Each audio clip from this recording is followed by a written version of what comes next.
well, what do you game plan for? Because if you try to take away one thing, they can be very effective with the other. So I think this is going to be a really interesting. I think it's going to be a really interesting week to see what the game plan looks like for the defense. I think overall they've been very good this year, but also this is kind of like our first true test of seeing a quote unquote more normal game. Hopefully there's not 60-mile-an-hour winds, and kind of seeing what our secondary looks like, and they're going to be tested by Brady. So if you kind of deploy that shell to try to limit what Brady does to you, are we able to slow down Fournette? And I think that's going to be a really interesting challenge for this defense, and I'm interested to see what Leslie Frazier and Sean McDermott draw up for this week. You're now listening to the Wandering Buffalo podcast with your hosts, Andrew Chang and Justin Goddard.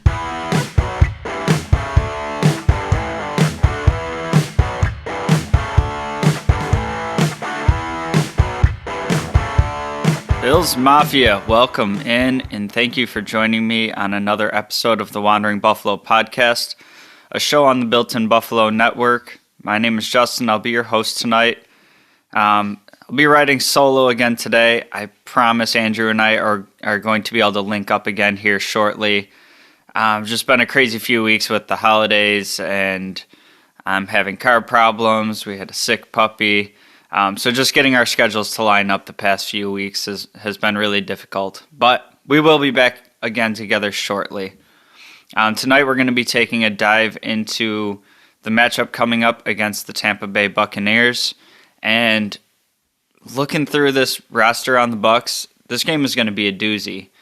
And I feel like we all kind of know who the Bucs are. If you follow football, they won the Super Bowl last year. So we have a good idea of the team. So I'm going to do a little bit of a quicker run through, position by position, and I kind of wanted to leave a little bit of time at the end of the episode to just kind of sort through some of my thoughts about the Bills team as it stands right now. So getting right into it, the game is going to be played in Tampa Bay, 4:25 kickoff on Sunday. As of right now, it looks like the weather is calling for about 78 degrees and cloudy.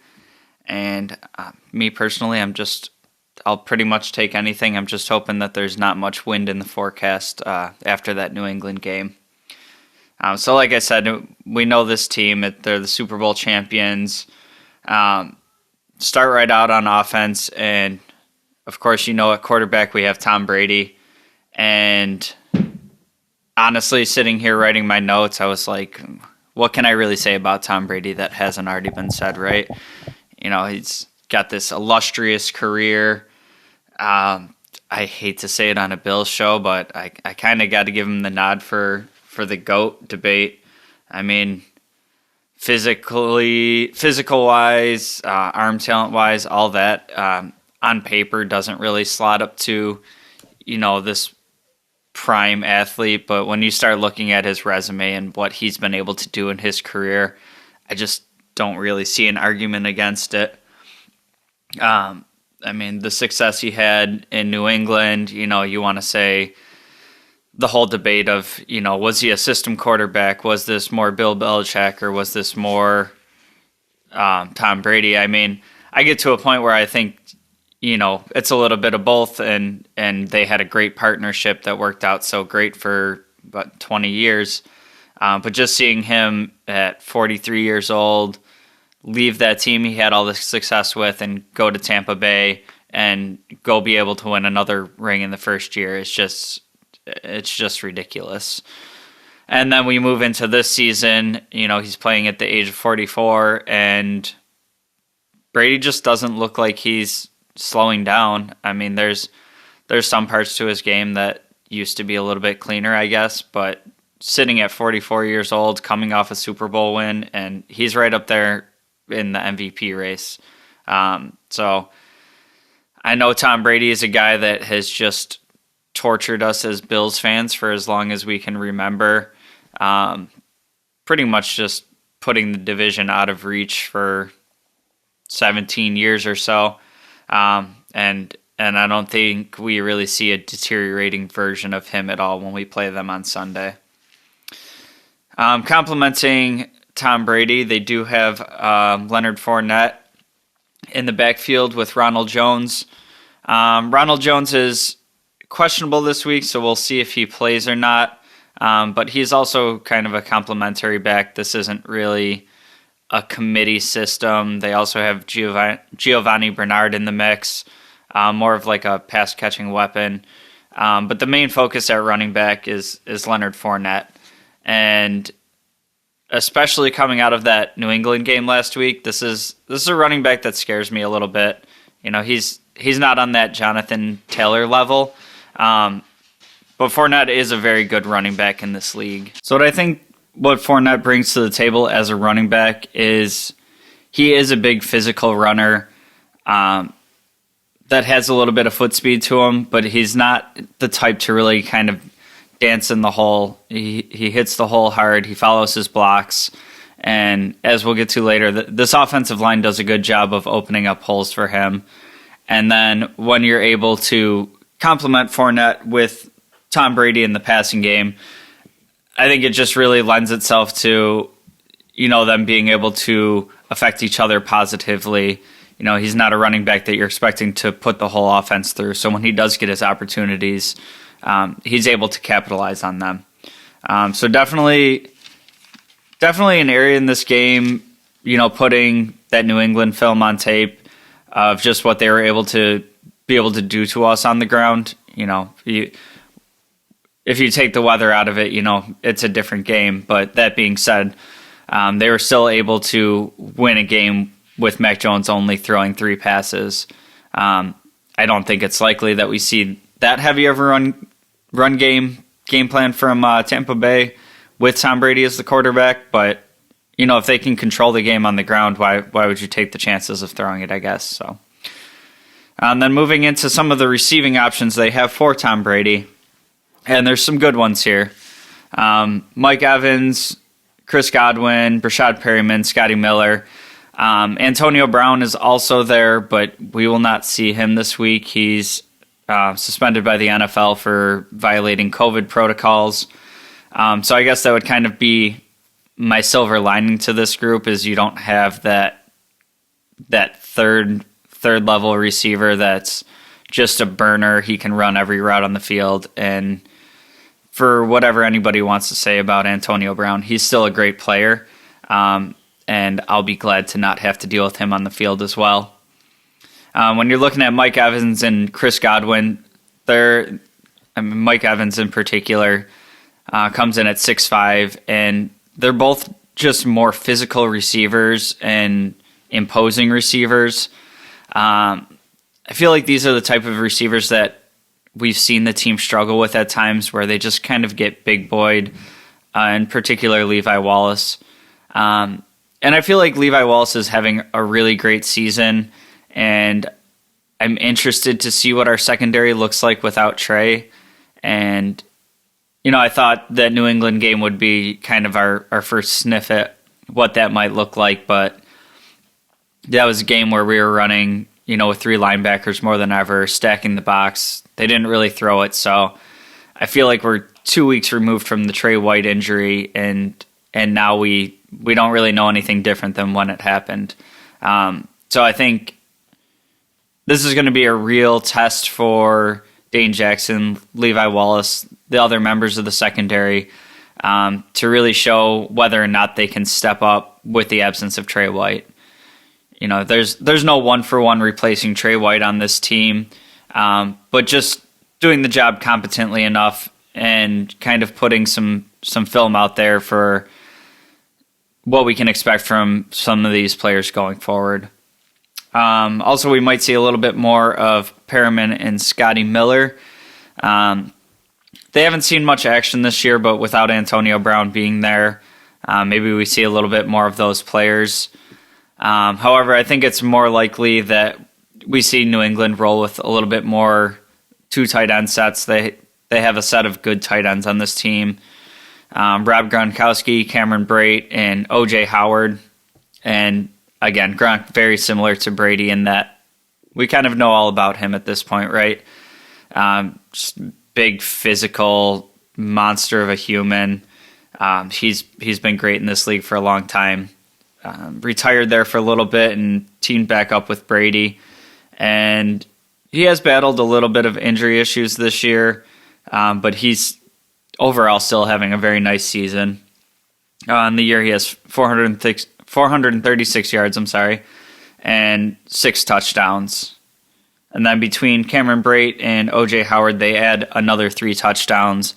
And they haven't been used as much in the passing game as Gronk, but I think that's also kind of a product of having the 3 receivers that they had. So I wouldn't be surprised to see a little bit more work for the tight ends this week. And in those 2 tight end sets, I get a little bit concerned just with some of the issues that we've had covering tight ends in the past. Seems to be cleaned up a little bit this year, but now, there's a chance that you have to deal with 2, 3 of them on the field at a time. And while O.J. Howard has been largely a disappointment in Tampa Bay, I know he was a first-round pick. I believe it was 19th overall, and just hasn't emerged as that game-changing tight end.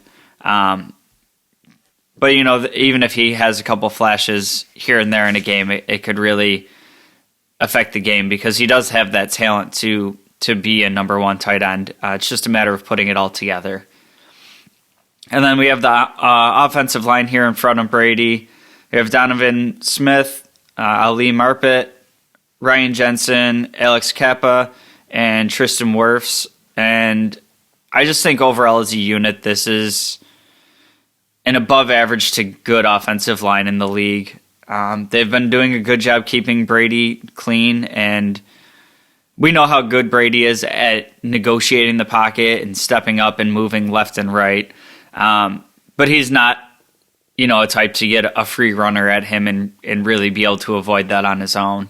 And that being said, with a basic statue of Tom Brady back there, they've allowed 14 sacks on the season, which, it's not an egregious number of sacks to have given up.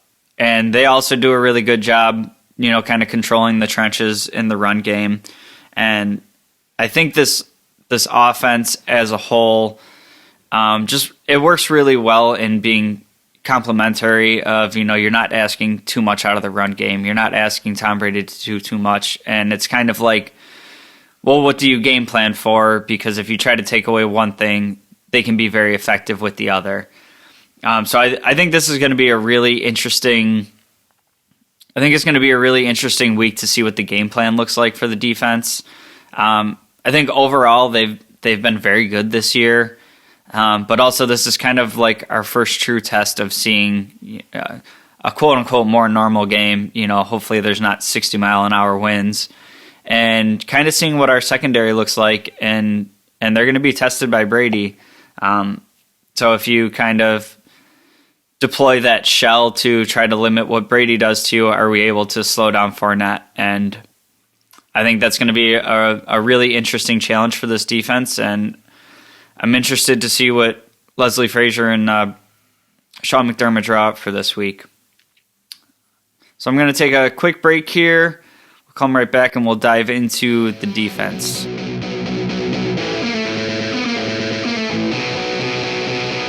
Welcome back into the Wandering Buffalo podcast. We're going to pick up where we left off and just dive right in with the defense.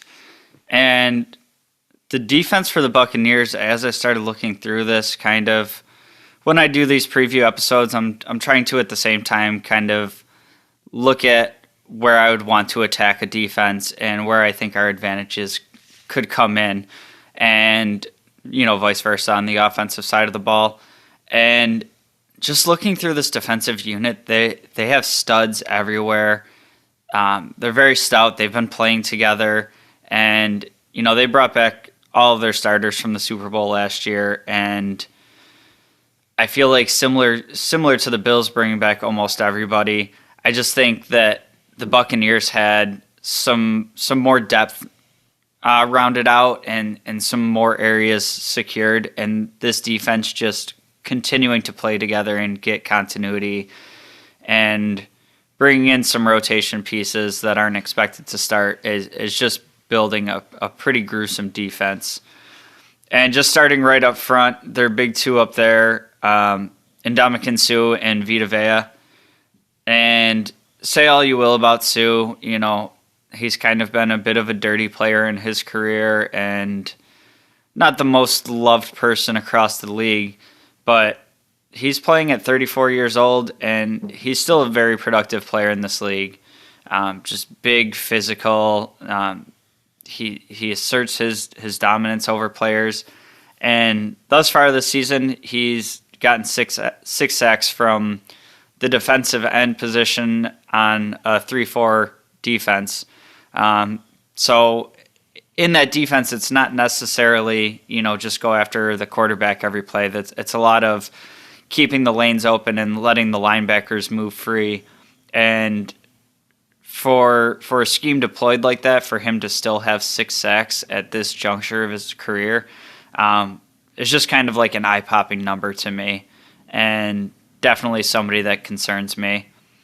And then Vita Vea, also in the front, he's like the exact prototype of what I would like in that Star Lotulelei role. He's that big physical player, but he's not just a space eater. He does that very well. He'll tie up 2-3 guys across your line, but he also gets penetration. He makes plays on his own, and he's just always interrupting in the middle, and also in that kind of space eater role, taking on 2-3 blockers on a lot of plays. He's also adding 3 sacks this year.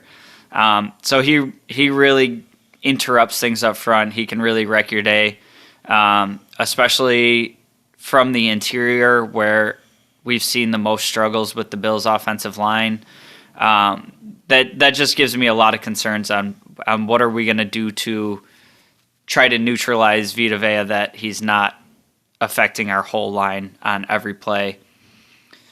And then for me, I think Vita Vea is kind of like if you took Star Lotulelei and Ed Oliver and mashed him into one player, and he kind of has that effect on that 3-4 defense and allows them to run that front because of how much he does there. And then you move into the linebackers, who are good across the board. All 4 of these linebackers are good to great, in my opinion.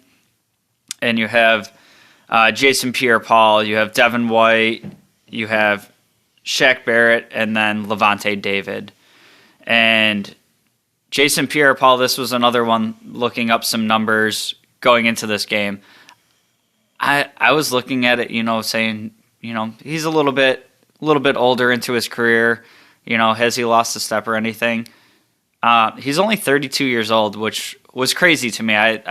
I feel like he's just been in the league forever, going back to the Giants, and I guess just the older I get, the more removed I get from time frames.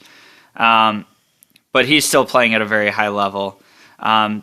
You have Devon White and Levante David playing in the middle, and these two are both just studs. They can cover tight ends, they can cover running backs, they play sideline to sideline.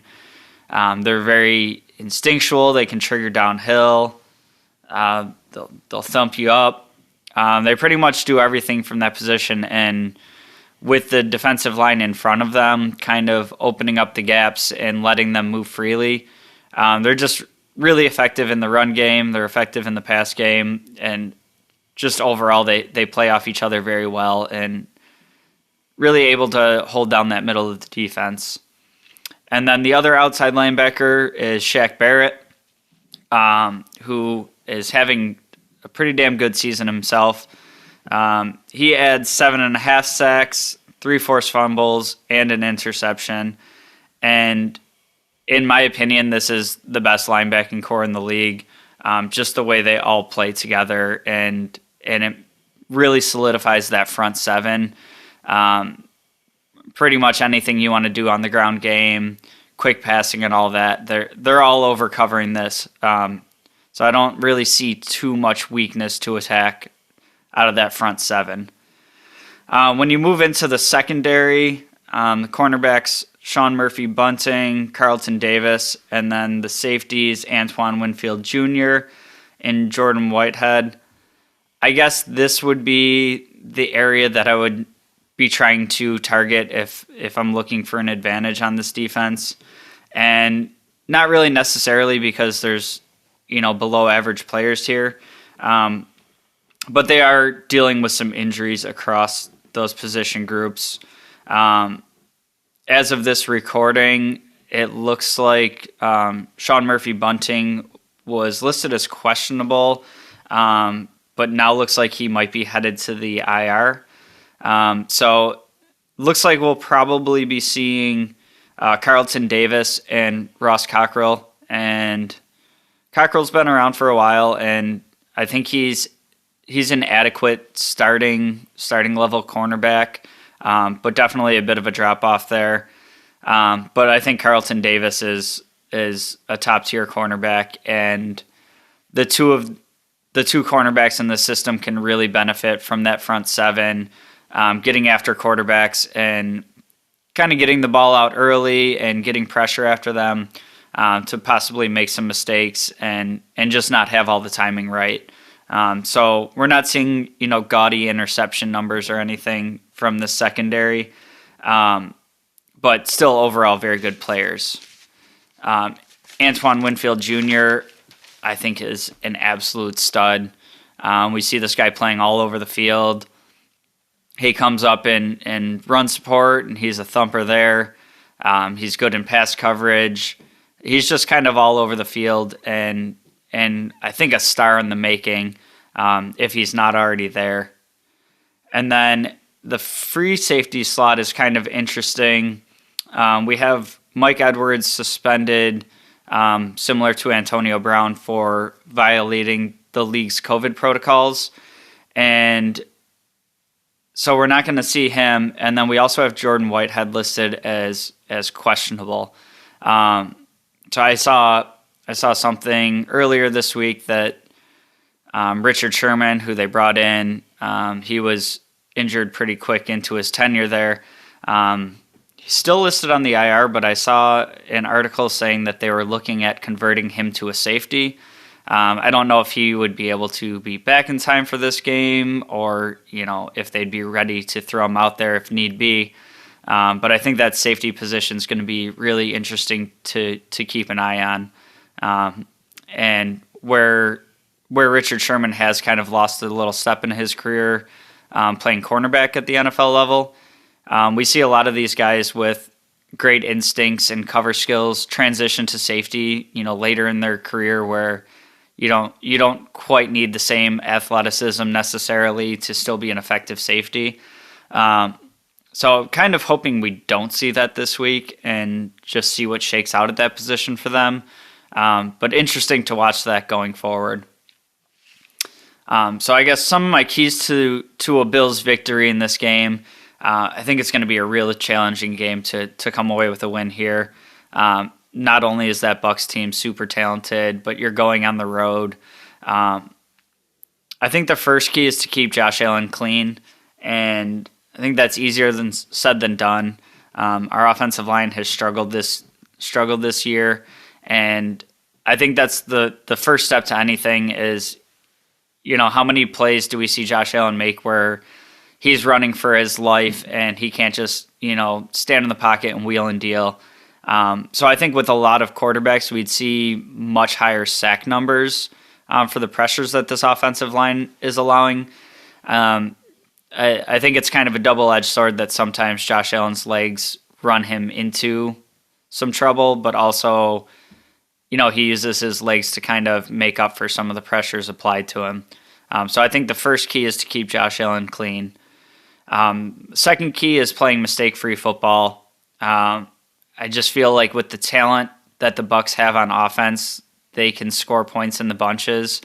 And just some of the errors that this Bills team has had in, be it, an unforced turnover or time after time, just a costly penalty at the most inopportune moment.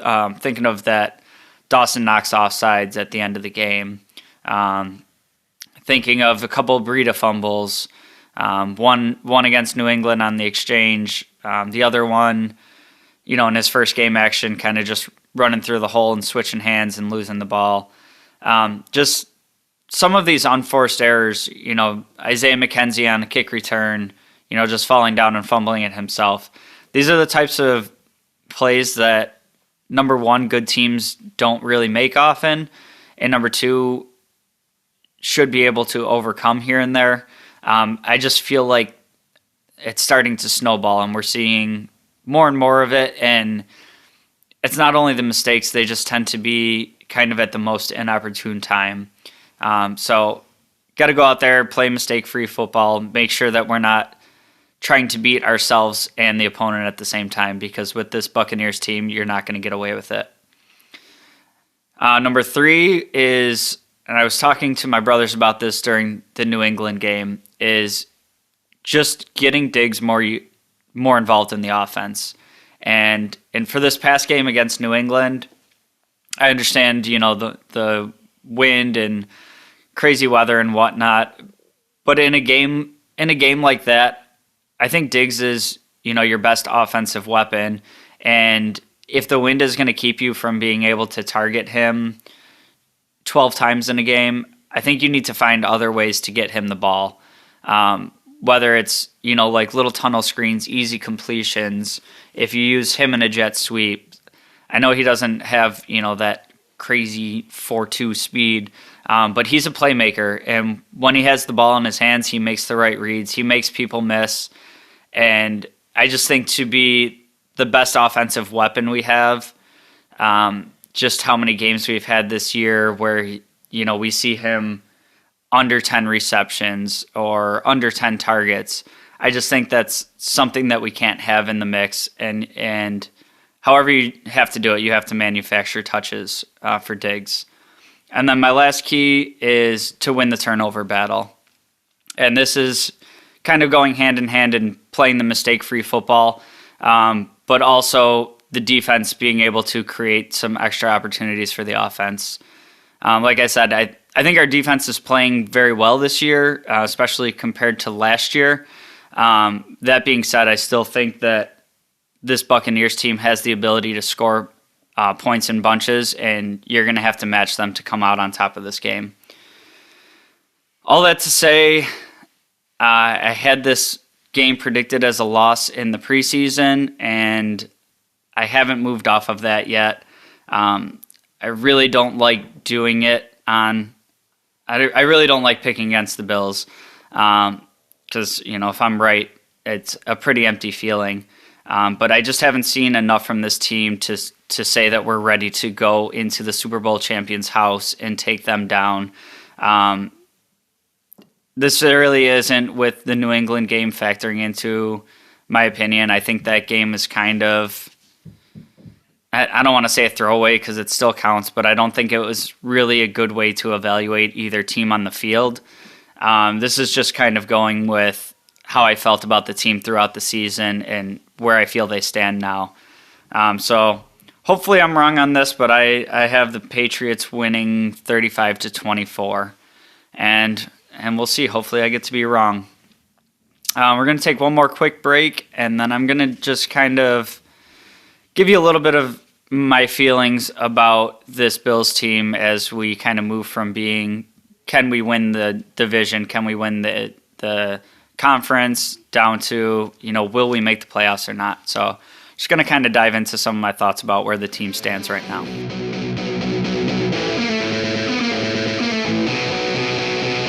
All right, welcome back. We're going to wrap up tonight. I just wanted to give kind of some of my thoughts as to where the team stands at this point in the season. And I felt like it was a good time to do this because, going into that New England game, it was, playing to be on top of the division again, playing to be up towards the top tier in the AFC, and losing that game kind of put us down to the 7th seed, and I guess being closer to the in the hunt graphic than, will they finish as the 1 seed? So I just kind of wanted to take a step back and look at it because this season feels so much different than last season, right? And I think part of last year was Josh really emerging and how much fun that's been for how bad of quarterback play we've had over the years. And I think he's largely still having a good season. The numbers suggest that it's pretty similar to last year. But it feels so much different this year. And I'm largely going to focus on the offense here because I think most of us are, I guess, overall pleasantly surprised with the defense. I don't think we, expected the defense to improve as much as it did from last year. Which brings me to the offense, and it's kind of been, last year felt like we could score at will, and I think of that Rams game where we had to come back and, we blew an early lead and we were still able to come back and secure that win. And I think of the sequence where, Josh says, well, how many times do we have to score? And it didn't matter. We were in the red zone and we scored 3 or 4 consecutive times. There was penalties, there was all kinds of stuff that happened and we were still able to get it done. And then I look at this year and just how much we've struggled in the red zone all year. And, the personnel hasn't really changed much. So like what happened there? What's different this year that we're struggling so much in the red zone? And I think part of it for me is the play calling.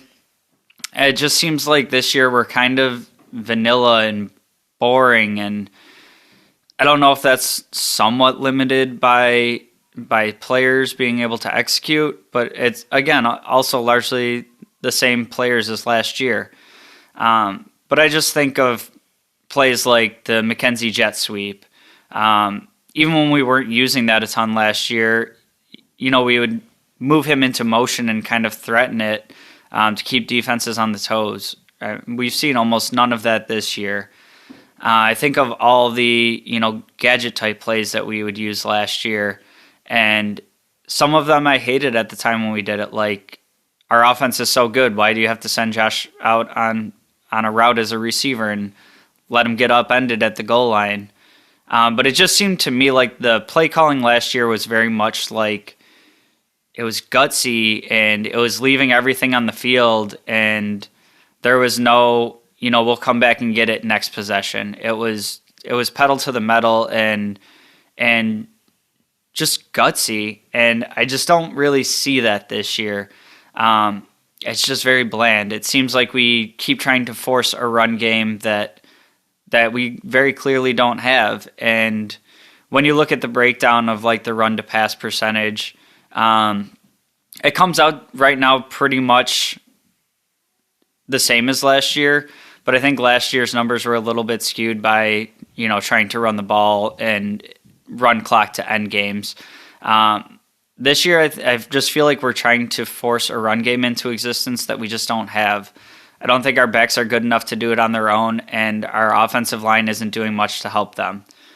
So for me, I think it's just kind of lean into our strength and just keep throwing the ball. If you can't run effectively, then don't. Part of my problem with the play calling goes to this New England game. How many times do we see Josh Allen doing a quarterback sweep or a quarterback draw, and it's like 2nd and 5 in the first quarter with nothing on the line? And he's our most effective running back on this team, and it sucks to say that, but it's the case. So then we go into this New England game where weather is a huge factor. We can't throw the way we want to, and he comes out of the game, I believe, with 6 total carries.